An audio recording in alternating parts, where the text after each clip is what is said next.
बिस्मिल्लाहिर्रहमानिर्रहीम। मसाइल और मालूमात के सिलसिले का एक और प्रोग्राम, और आज एक और बहुत ही दुआन-दर-आम फ़िक्रा या जुमला आप उस पर बात करनी है, और वो ये है कि वो तो जी बी टीम है। किसकी बी टीम है? ए टीम कौन सी है, और फिर बी और सी टीमें कौन थी? मुराद शायद उनकी ये होती है कि कुछ लोग तो बज़ाहिर नज़र आ रहे होते हैं, जो हुक्म चला रहे होते हैं, हुकूमत कर रहे होते हैं, निज़ाम को चला रहे होते हैं, लेकिन असल में उनके पीछे कुछ और लोग होते हैं जो उनसे काम ले रहे होते हैं या वो उनसे काम ले रहे होते हैं। बी टीम से ज़्यादा मतलब यही है कि वो असल जो ए टीम है वो उनसे काम ले रही होती है, और वो खुफिया होते हैं, उन्हें वो सहूलतें पहुँचाते हैं, उन्हें दरपर्दा। तो वाकई अब इसका मेयार जांचने का यही है कि आया कौन बी टीम है या नहीं है, कि आया उस बी टीम को वो सहूलतें, वो आसानियाँ खुफिया तौर पे फराहम की जा रही हैं जो औरों को नहीं दी जा रही हैं, और वो बी टीम उनके लिए काम। पाकिस्तान बनने के बाद से अगर आप देखें तो कुछ लोग ऐसे हैं, कुछ जमातें ऐसे हैं जो हमेशा मसाइब में घिरी रही हैं, मुश्किलात में घिरी रही हैं, हुकूमतों का इताब उन पर नादिल होता रहा है, और वो हमेशा उनके लीडर कभी जेलों में जाते रहे हैं, कभी पकड़े जाते रहे हैं। वो इल्मी महाद पे काम कर रही हों या अदबी महाद पे काम कर रहे हों, या सियासत में तो जमहूरियत के हमारा जो मौजूदा सिस्टम है उसमें तो वो फिर आगे आ ही नहीं सकते, लेकिन मुखालिफिन को बदनाम करने का एक बड़ा आसान तरीका है कि जो बी टीम नहीं है उसको बी टीम कहा जाए, और ये बी टीम कहने वाले वो लोग होते हैं जो दरअसल खुद बी टीम होते हैं, जो खुद खुलकर सामने नहीं आ सकते, और वो मरात और फ़ायदे सब सारी चीज़ें हासिल करते हैं, लेकिन कुछ और लोगों को जो हकीकी मानों में इस्लाह चाहते हैं, जो हकीकी मानों में एक हिज़्ब मुखालिफ होते हैं, उनको भी टीम का। पाकिस्तान में बहुत वाज़ेह मिसाल इसकी जमात इस्लामी की है। जमात इस्लामी का जो किरदार इस पूरे 76-77 साल में रहा है सबके सामने है। उसके लीडर, उसकी शूरा, उसके अरकान किस तरह जेलों में जाते रहे, किस तरह से उन्होंने मुख्तलिफ अदवार में फुस्ताई क़ुव्वतों का मुकाबला किया, किस तरह जानों की कुर्बानी दी, किस तरह माली कुर्बानी दी, फिर हंगामी हालात में, सैलाब में, दलदले में, इन चीज़ों में किस तरह से उन लोगों ने काम किया, मफाद आम्मा का काम उन्होंने किस तरह से किया। उनके रिफाही इदारों ने किस तरह यतीमों की परवरिश की, उनके रिफाही इदारों ने किस तरह से तिब के शोबे में मदद की, सैलाब और दलदले में। लेकिन मज़े की बात यह है कि आज वही लोग जो हुकूमत से हमेशा फ़ायदे उठाते रहे हैं, जो किसी न किसी तरह जाली तरीके से हुकूमतों में आते रहे हैं, उनसे मराहत लेते रहे हैं, वो उनको बी टीम करार देते हैं। ये सोचने की ज़रा बात है कि वाकई होता क्या है। होता यह है कि अवाम में जो जज्बात होते हैं, अवाम में जो मुश्किलात होती हैं, जो मसाइब होती हैं, उनकी बुनियाद पर एक बेचैनी होती है। इस्टेब्लिशमेंट जिसको कहते हैं हम, वो इस्टेब्लिशमेंट जो बाअसर क़ुव्वत है, वो बाद मरतबा तो ये मुश्किलात और मसाइब ख़ुद पैदा करती है, और अक्सर ऐसा नहीं होता, लेकिन वो मुश्किलात और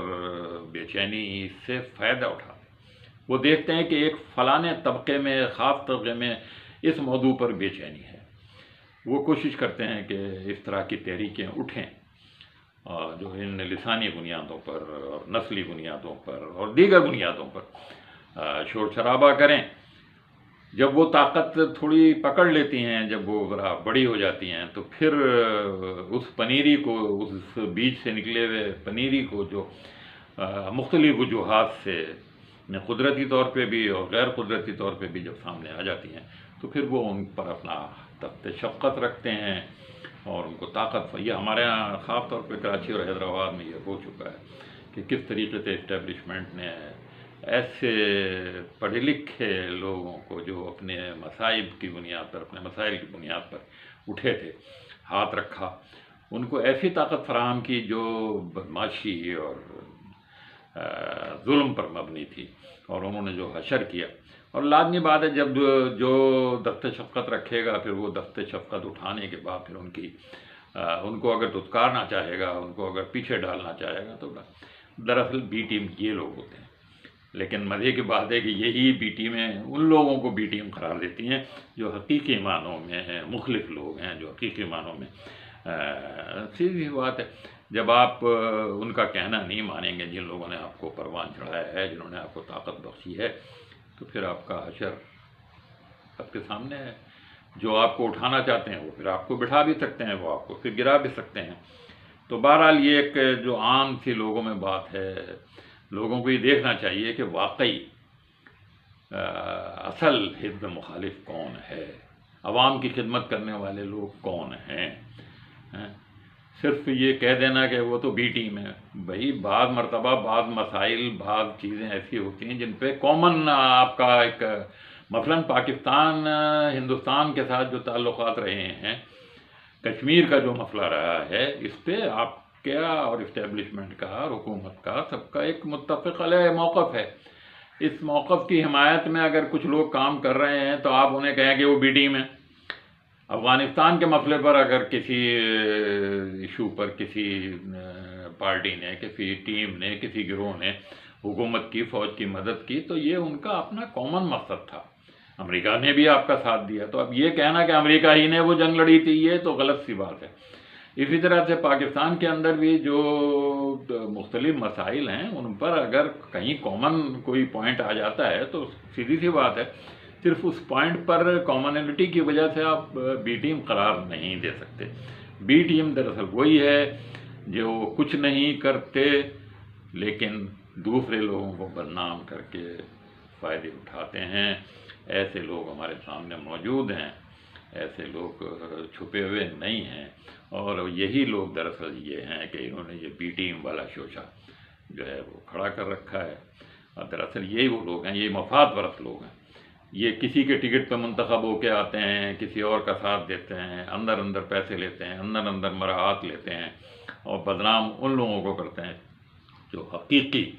اپوزیشن ہوتی ہے، جو حقیقی طور پہ حزب مخالف ہوتی ہے، جو صحیح بات سمجھاتی ہے، صحیح راستے بتاتی ہے، غلط بات پہ تنقید کرتی ہے۔ اب غلط بات پہ تنقید کرنا اور اچھی بات کی حمایت کرنا، اچھی بات کی حمایت کرنے سے کوئی بی ٹی ایم نہیں بن جاتا۔ اگر ایک اچھی بات ہے، بہت اچھی بات ہے، ضروری ہے کہ ہر حکومت کی ہر بات کی نفی کی جائے، ایسا نہیں، یہ کوئی اچھی بات نہیں ہے۔ اچھی بات یہی ہے کہ جو کام تھوڑا بہت بھی اگر کوئی حکومت کر رہی ہے، کوئی نظام کر رہا ہے، کوئی پارٹی کر رہی ہے، اس کی حمایت کی جائے، اور غلط بات اگر ہے تو اس کی مخالفت کی جائے۔ کسی پارٹی کی اچھی باتوں پر حمایت کرنا سے کوئی بی ٹیم نہیں بن جاتا۔ یہ پروپیگنڈا محاذ جو کھولا ہوا ہے، اس محاذ کو لوگ پہچان رہے ہیں اور شاید آگے اور جا کے پہچانے۔ بہرحال آج اس موضوع میں بات کرنی تھی، آئندہ پھر ایسی کسی موضوع پہ انور سعید کوئی اور پروگرام لے کر حاضر ہوگا۔ آپ اسے اجازت دیجیے، اللہ حافظ۔